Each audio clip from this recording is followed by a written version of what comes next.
All right, good afternoon. So we've had some really exciting panels here today. We started off the morning with a great conversation with Commissioner Wright, Senator Tom Davis, talking about the climate in nuclear that got us to where we are today. We had a really behind-the-scenes story from Santee Cooper, and with Speaker Smith talking about how the General Assembly and Santee Cooper, from their board to their leadership, really got us to this position and ushered us through the RFP process.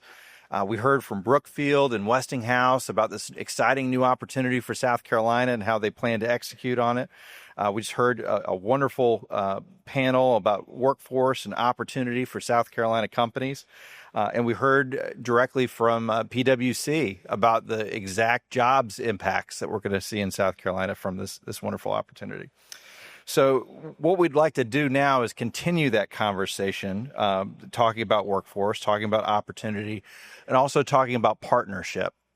Everything we've talked about today is not going to be possible without collaboration. And there's no entity better prepared to implement that collaboration than the University of South Carolina. So here with me today on our panel, we have Dr. Travis Knight, the director of University of South Carolina's nuclear program. We have Alex Molinaroli, the namesake of the College of Engineering, former CEO of Johnson Controls. And we have Dean Haj-Hariri, the Dean of the College of Engineering and Computing. So, gentlemen, thank you so much for being with us here today to talk about the wonderful opportunities we have in front of us. I want to start with you, Dean. You've been here at USC for about a decade now. What did you see at USC then when you first arrived, and what convinced you that this place had untapped potential? Thanks. That's a great question. Actually, end of this month will be exactly 10 years. So a couple of events led to those 10 years. So let me share those first and then talk about what actually I saw when I got here. When I was in my previous institution, where I was for 28 years, we were trying to land a company, and I thought we had the inside lane. And all of a sudden, I received a phone call that this is yours to lose, but South Carolina is winning.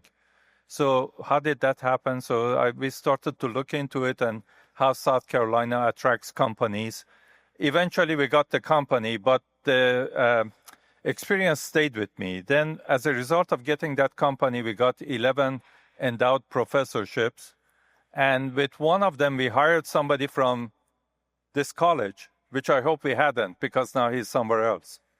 And he came in through the door as one of the best faculty in that other university, which is, okay, how did this happen? Because I hadn't really heard much from College of Engineering and Computing at USC. So then the following year, they had the dean position open, and I had to try for it. So I came here, and I saw a college that actually, as far as US News rankings, was modestly ranked, and research productivity was low. But at the time, National Research Council used to do a ranking of universities and colleges. And on those rankings, unlike US News, USC was stellar. I mean, electrical engineering was number 6 in the US. It was one ahead of MIT, actually. And then we had chemical engineering and mechanical as top 30. Fortunately for me, I guess other deans did not look at those rankings. So it really was clear that this is a very high quality place. We already had a member of National Academy in the last 10 years. We have had 3 that were elected into National Academy. This is by far punching above our weights. I mean, the percentage of National Academy people that we have now is like in the top 35 in the US. So all of those showed that there was a lot of potential here. There was some lack of investment. The previous dean had gotten sick, etc. So a number of things that were outside of everybody's control. But this really was an incredible place, and there was a lot of focus on students.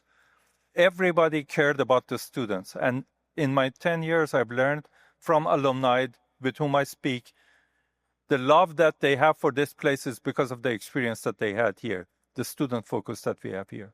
So all of those basically said this is a very high quality place, great bones, great foundations, and all we need is some investment and some strategy, which we have done over the last 10 years. And now look at what we have here. So that's how we got here. Thank you for that, Dean. Alex, you came into this situation with kind of a fresh set of eyes. You and I graduated a little bit at different time periods, but you came back and you really wanted to be involved in the university. Talk to us about what you saw in the opportunities within the College of Engineering. Thank you. So my career took me outside of the state, and I spent my entire career. Once I left the university, I graduated in 1983. When I graduated, I left the state and didn't come back. My family's from Charleston. My family's still there. And I had the opportunity. And by the way, all of my family went to the university, most of them engineers. So this is kind of a family affair to me. So people can kind of understand that. And I came back to the university. What I did see, and I wanted to make an investment, I wanted to be a part of something special. I saw that we had just what the dean described, a great student experience. But we also had this kind of little engine that could mentality, which was charming. But what I saw, and this is from the outside perspective, is that we needed to do some things differently. We needed to step out of our comfort zone, not only be great inside the state, but also have the opportunity to do something more prominent. And that was my focus with the dean, with the president, and with everyone that I spoke with. Because when I left and I went to work for a Fortune 100 company, I've actually built 3 factories in this state. In fact, I think Brookfield owns all 3 of them now. I've built over 12 research facilities, regional headquarters all around the world. I've built factories and distribution centers in the state, but what I saw was it was very hard for the state to compete for those research centers. It was very hard for them to compete for those regional headquarters. And why not South Carolina? And the only way that could happen is if we had a focus to make that happen. I can't make that happen myself, but I really wanted the university and the College of Engineering to do its part to step out and become nationally prominent. And what I found under the cover is there's quite a few programs that are nationally prominent. We don't talk about it. We don't brag about it. And this opportunity, and nuclear happens to be one of them, which was a latent opportunity. And now all of a sudden it's here. And so for me, this is, I'm retired from a real job, and this is now my life's work to help the university, help the state, and help the college be all it can be, so that somebody has a career like mine. I was very fortunate. You don't have to leave the state to have a career like mine. I think that's what I saw, and that's what I see as the opportunity. I remember taking a Southern Studies course here at USC, and they were talking about the brain drain. And for the longest time in South Carolina history, some of our most talented students would leave the state. And I was having a separate conversation last night with someone that had worked on the very first VC summer project. And they had opportunities in states all across the country, and that one project is what kept them here at home. I want to make sure you know that I wasn't the best student. Well,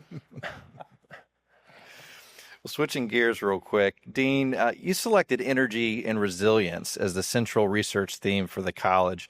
Why did that framework make sense for South Carolina, and how did nuclear naturally emerge within it? So as I said, when we were looking at what we could do to really bring research prominence to the college, we had to become focused. I'm a firm believer that you don't do everything, but what you do the best, better than anybody else. So looking at the state, with the assets that we have Savannah River National Lab, we have VC Summer at the time was active, we have Charleston, with Joint Base Charleston, we have military installations in the state, we have Fort Jackson right here. So all of these, plus the writing was on the wall that basically computing was becoming more and more integrated into all of our lives, into everything we do. What does computing need? Power. So energy and power were really the places to invest. So we decided that we are going to become good in all facets of energy: distribution, storage, and generation. On generation, we actually focused on combustion first. We had nuclear, but the time was not ripe for nuclear. Renewables were the sort of holy grail that everybody was following. And nuclear, especially after VC summer here, it wasn't the right time. But we had expertise in fuels. We are one of the best places in the US, and we have kept that going. But we focus on the rest of energy landscape. I'm proud to say that actually our battery initiative was recognized as number 3 in the world, behind Stanford and Cambridge. So that is a huge achievement, but it's an investment. It's the quality of people that we attracted.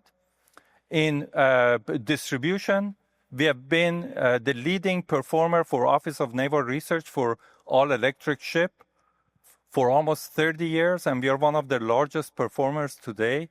So these are things that Alex was talking. We are good, but we don't talk about them. So on generation with nuclear, we are going to basically lead the activities in nuclear also. But one thing that really is the glue that has brought these together is our approach to our research. We all are interested in applied research, and we are focused on national security and energy independence. Those are not things that happen in every university. When we talk about applied research, it's not turning wrenches. It's you have to have deep understanding of the theory so that you know how to solve the problems. And you need to have rooms like this where you talk to people that own the problems, and collectively we solve the problems. So these rooms are not common in all universities either. So all of those are really why we did energy. And it has really worked out for us in those areas we are leading. Right. Thank you, Dean.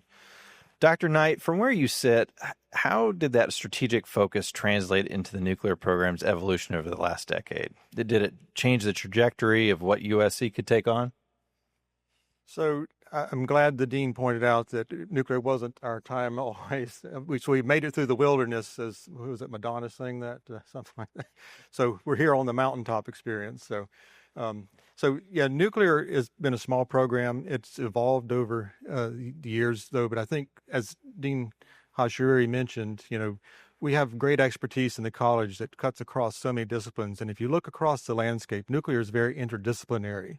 So I think we have that deep bench in digital twins, AI, drones, sensors, AR, VR, augmented reality, tools that are going to be needed in the next generation builds, not just in nuclear, but we see applied to aerospace, which is another strength of the college.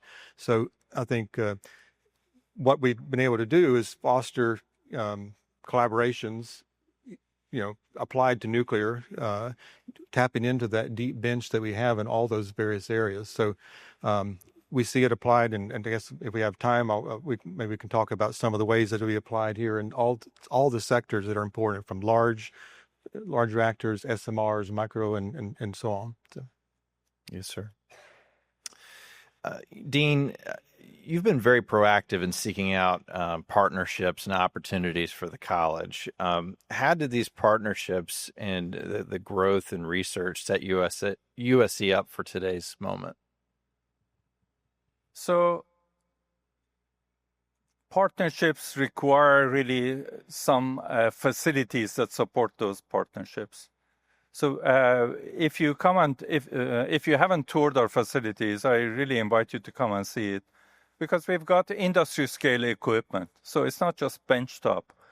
What sets our college apart, I would say, is most universities do research that goes to TRL, which stands for Technology Readiness Level, of maybe 2 or 3 on a scale of 9.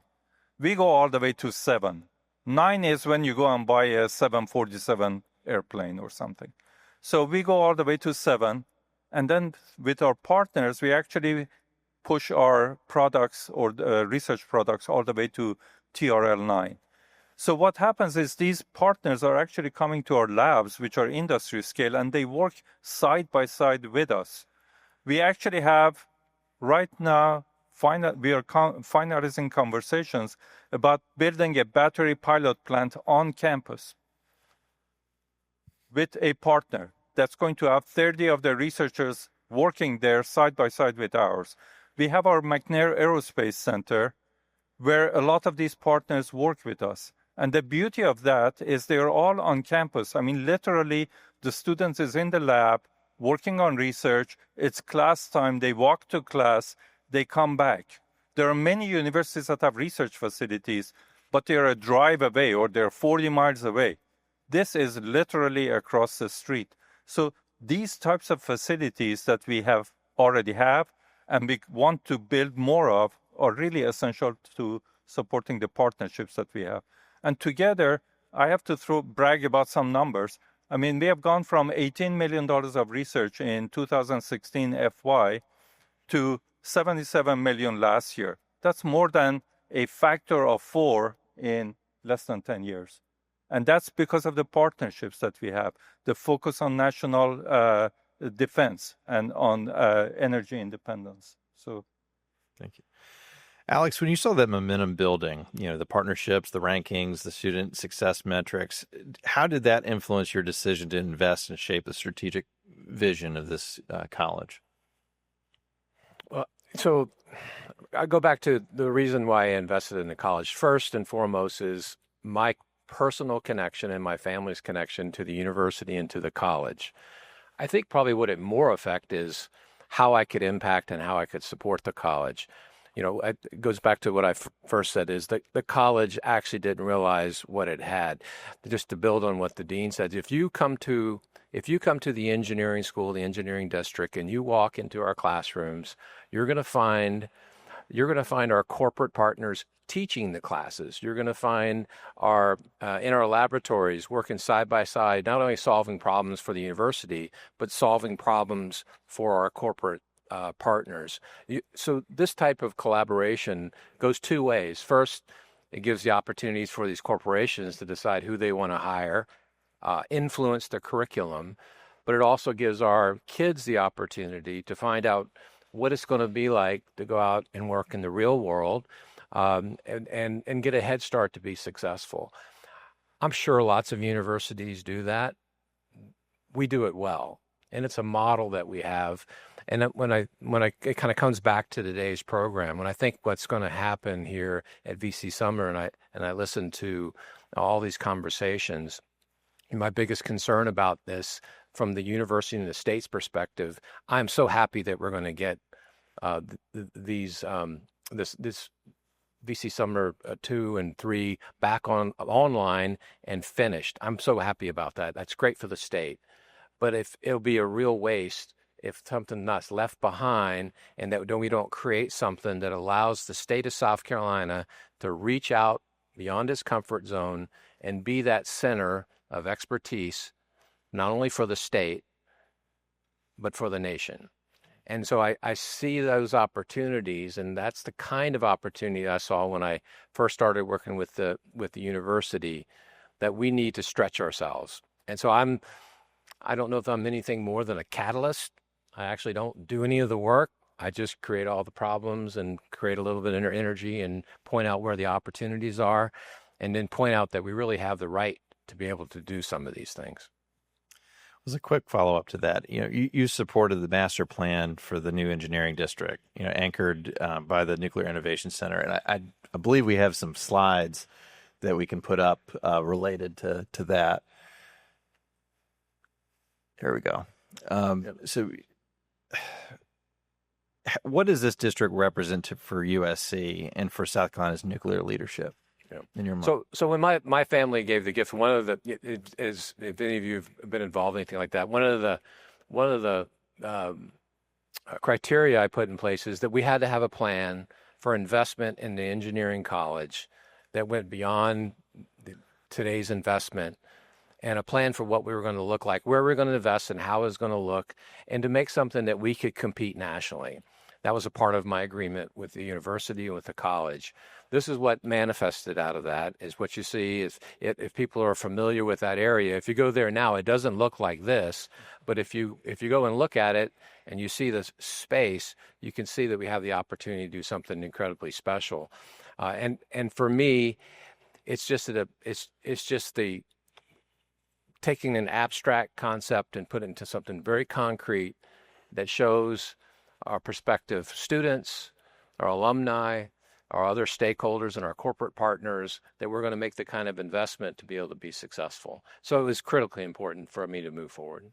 And for those that aren't aware of, or aren't local, or know what that's showing, that road in front is Assembly Street.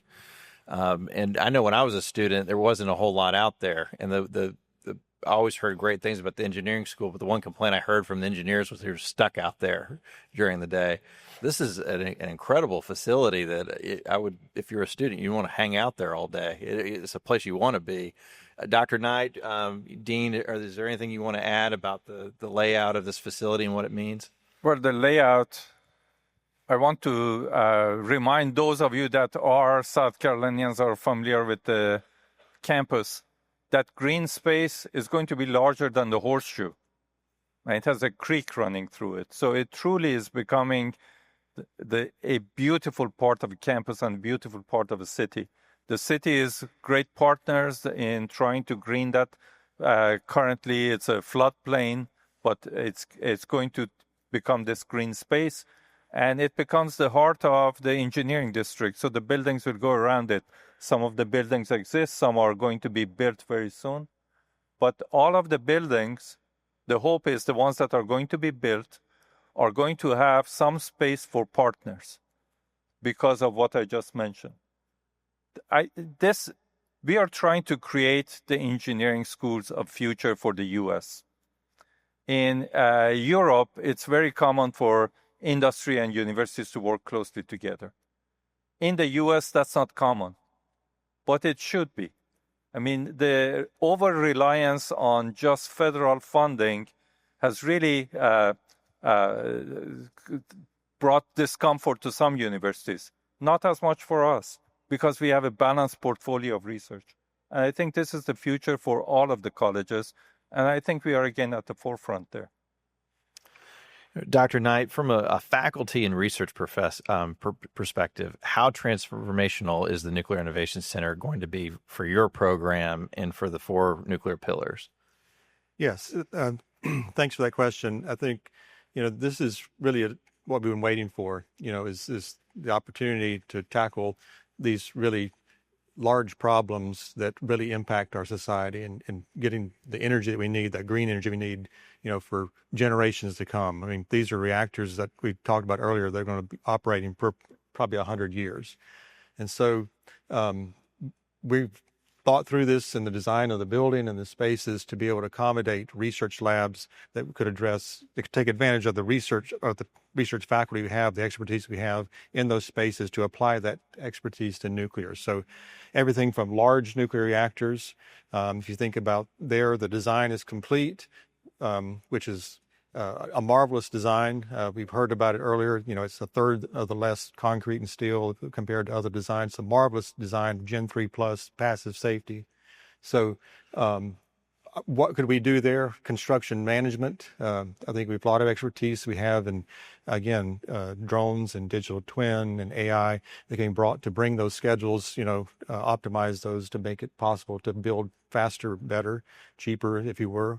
But I'd like to also mention, the existing reactors that we have, the existing large light water reactors, what a blessing we have to have those in our state, 7 reactors, 55+% of our energy. The Oconee reactors have been relicensed for 80 years.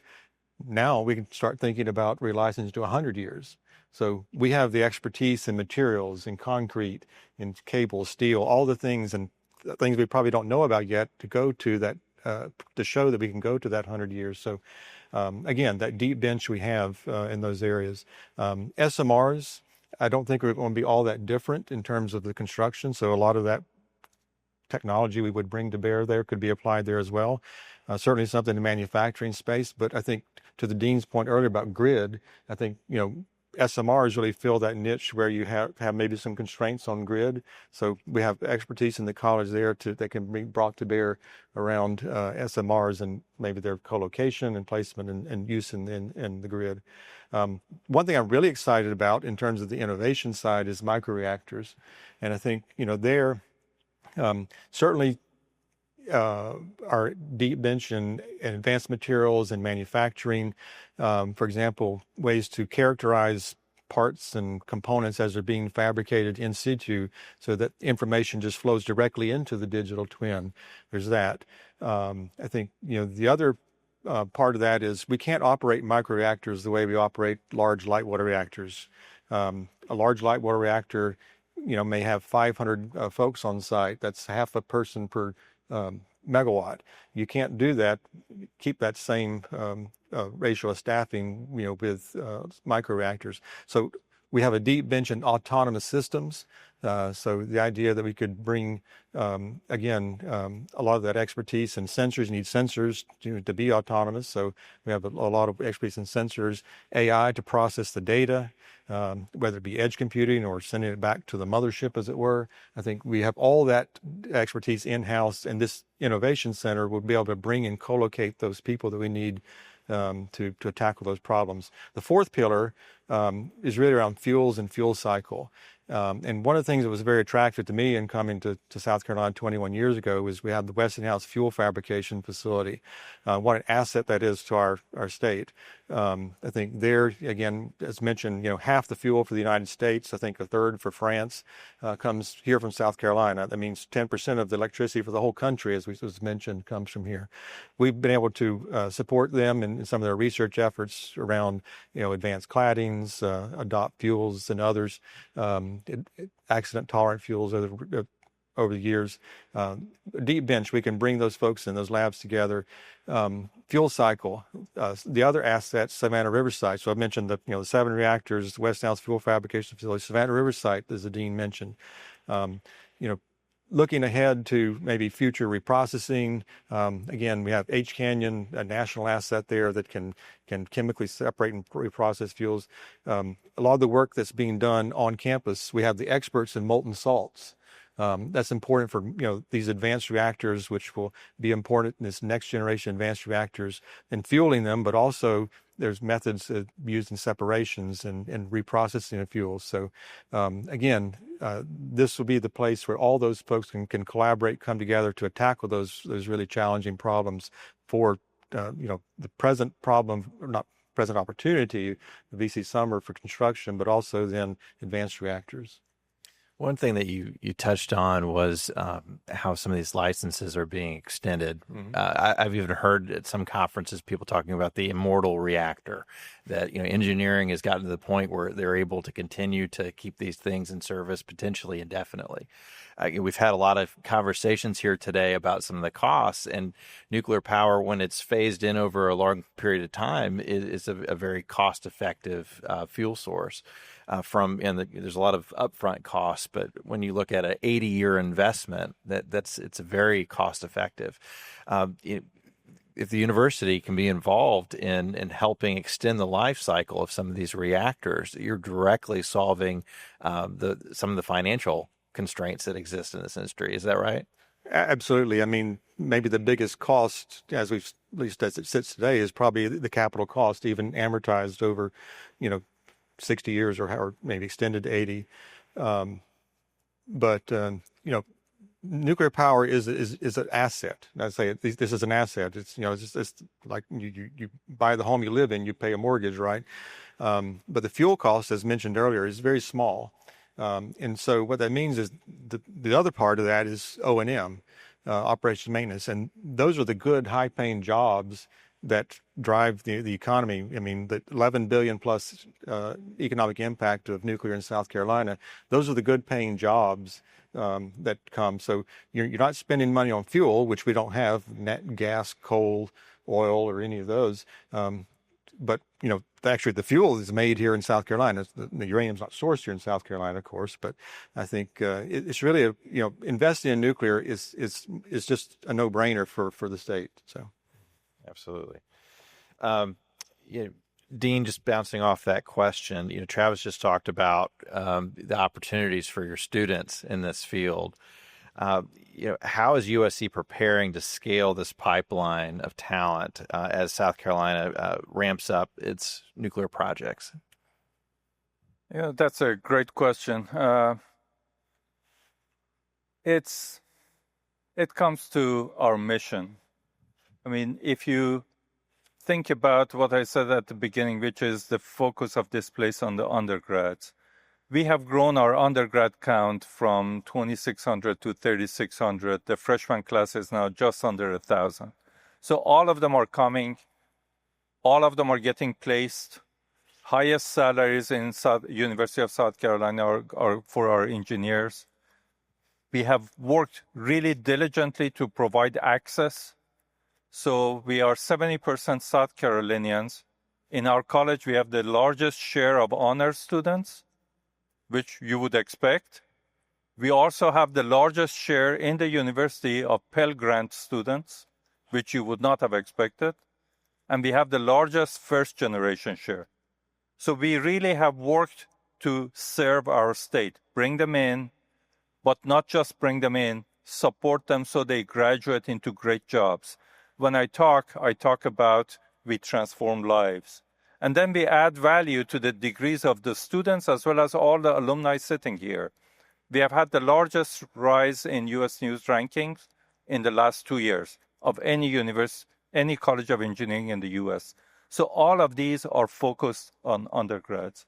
So nuclear, electrical, mechanical, you name it, we prepare them well.